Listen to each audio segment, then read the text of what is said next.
On sait que le Canada a décidé d'augmenter le taux d'immigration parce qu'à l'époque, on avait un énorme manque en termes de population. On en avait besoin parce qu'on avait un gros manque de main-d'œuvre, parce que la population est vieillissante, puis on ne fait pas assez de bébés. Or, ce qu'on en comprend quand on lit l'article de CTV News, c'est qu'en fait, les immigrants qui sont les plus qualifiés sont ceux qui partent le plus rapidement de notre pays. Ce qui fait un petit peu en contresens avec le pourquoi qu'on voulait avoir des immigrants à la base. On voulait avoir des immigrants pour le manque de main-d'œuvre. Donc, on avait besoin d'immigrants qui sont qualifiés, justement. Mais là, ben, ça va à l'inverse, étant donné qu'en fait, ben, c'est ceux-là qui sont les plus qualifiés qui partent vraiment en premier. Et donc, ceux qui restent le plus, c'est ceux qui ne sont pas qualifiés. Donc, vers où est-ce qu'on s'en va au Canada? C'est pas tellement une bonne nouvelle. On va regarder ça ensemble. Donc, c'est de CTV News, comme je disais, et ça a été écrit par Jody Treen le 18 novembre 2025 à 10h. Dans un rapport publié mardi et intitulé Le saut percé 2025, la CPI constate qu'un immigrant sur 5 quitte le Canada dans les 25 ans suivant l'obtention du statut de résident permanent. Cette tendance, appelée migration ultérieure, atteint son apogée au bout de 5 ans. Plus alarmant encore, c'est que ceux qui possèdent un doctorat ont 2 fois plus de chances de partir du Canada que ceux qui possèdent un baccalauréat.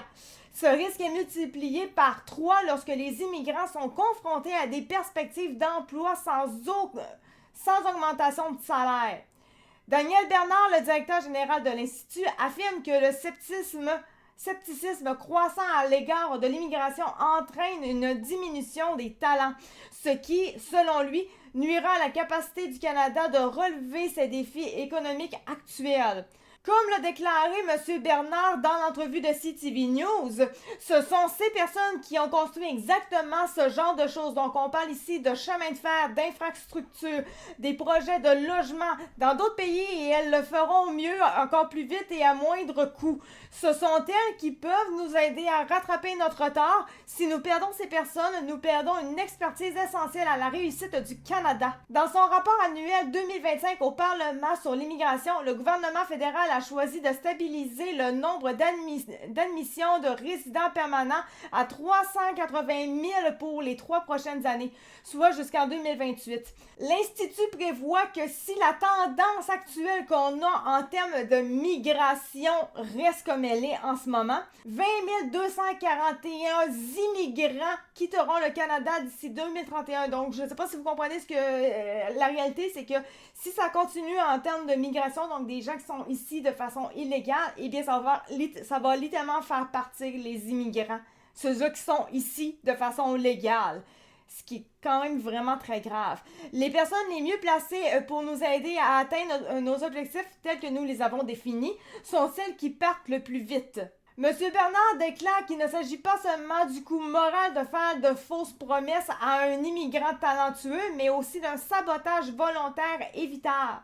L'étude souligne que les professions à la croissance la plus rapide, mais présentant le taux de rétention le plus faible, se situent dans les domaines de la gestion des affaires et des finances, des technologies de l'information et de la communication, de la gestion de l'ingénierie et de l'architecture, ainsi que du génie de la fabrication et des procédés. Les statistiques de la CCI montrent que les cadres et dirigeants expérimentés quittent leur pays à un taux supérieur de 193% au taux moyen de tous les immigrants, tandis que les professionnels de la santé immigrants le quittent à un taux supérieur de 36%.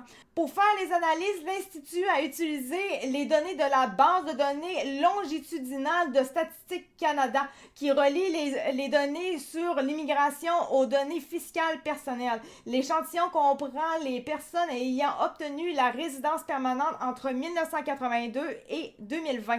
Il comprend également que les personnes ayant obtenu la résidence permanente à l'âge de 18 ans ou plus et ayant produit au moins une déclaration de revenus au Canada depuis leur arrivée. Bernard souligne que plus de 60% des nouveaux arrivants recensés dans les données appartiennent à la catégorie économique et obtiennent la résidence permanente en fonction de leur capacité à contribuer à l'économie canadienne. Les statistiques montrent également que la tendance à l'immigration n'a pas diminué depuis 40 ans. Selon Bernard, ça démontre la nécessité pour le gouvernement d'élaborer une stratégie de rétention, ajoutant que les services d'immigration sont conçus pour les personnes ne parlant pas anglais, mais que les immigrants hautement qualifiés n'y ont absolument pas recours. Bernard souhaiterait également que Immigration, Réfugiés et Citoyenneté Canada recentre ses efforts au lieu de jouer le rôle de videur pour le Canada et devienne plutôt un service de ressources humaines pour le pays. Comme il dit, le rôle d'IRCC est-il de recruter et de veiller à ce que les gens viennent ici et réussissent, ou celui d'assurer la sécurité et d'empêcher les personnes mal intentionnées d'entrer? Personnellement, je comprends pourquoi est-ce que les immigrants qui sont très qualifiés s'en vont du pays. C'est parce que ça n'a aucun sens. Je dis ça parce que j'ai parlé moi-même à une personne qui est immigrante. Elle travaille comme préposée aux bénéficiaires dans une résidence privée, mais la réalité, c'est qu'elle n'était pas venue au Canada pour travailler comme préposée aux bénéficiaires. Elle était venue en tant qu'immigrante pour travailler comme infirmière dans un hôpital et elle se retrouve préposée dans une résidence privée. J'ai demandé qu'est-ce que tu fous là d'abord parce que techniquement on s'entend que dans un hôpital, tu sais, les hôpitaux c'est pas comme s'il en manquait pas d'infirmières, on va se le dire là. Eh bien la réalité c'est parce qu'elle doit attendre. Elle doit attendre toute l'affaire pour la résidence permanente, d'avoir tout ça et tout. Et donc, finalement, dans environ un an et demi de travail de préposé, elle va finir par avoir droit à travailler dans un hôpital comme infirmière.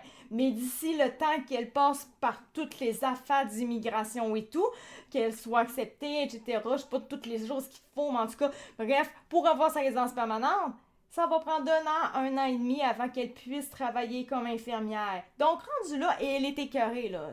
Elle n'a pas le choix, elle le fait, mais elle est quand même tannée de le faire. Elle aimerait beaucoup plus être infirmière, sincèrement.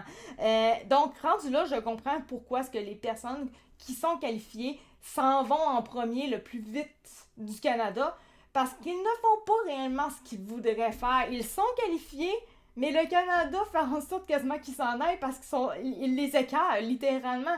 Ils les poussent à être écœurés puis à s'en aller. Ça n'a aucun sens. C'est comme... Tu sais, pendant ce temps-là, il faut quand même se le dire, elle, oui, elle travaille comme préposée, c'est pas une mauvaise job être préposée, mais c'est parce que être préposée, ce n'est pas le même travail qu'une infirmière. Tu ne pratiques pas pendant ce temps-là tes affaires d'infirmière. Toutes les techniques, toutes les affaires en lien avec la job, c'est beaucoup plus stressant comme job, là. T'as beaucoup plus des choses, tu soignes réellement encore plus le patient qu'une préposée quand tu t'en vas comme infirmière. Mais pendant ce temps-là, un an et demi, elle ne pratique pas. Donc, c'est quoi? Dans un an et demi, il va falloir qu'elle fasse un genre de refresh? Pourquoi ne pas la faire travailler en attendant dans un hôpital quand même, comme infirmière, ou simplement, peu importe, tant que c'est comme infirmière, elle n'a pas le droit. Parce qu'elle n'est pas encore dans sa résidence permanente. Elle ne peut pas. C'est con comme ça. Donc, je les comprends. Je trouve ça absurde. Voilà. Donc, bref, c'était ça pour aujourd'hui. Donc, la nouvelle de CTV News. Merci de m'avoir écouté. C'était Asuka de True Fact et on se revoit pour une prochaine vidéo. Ciao, bye!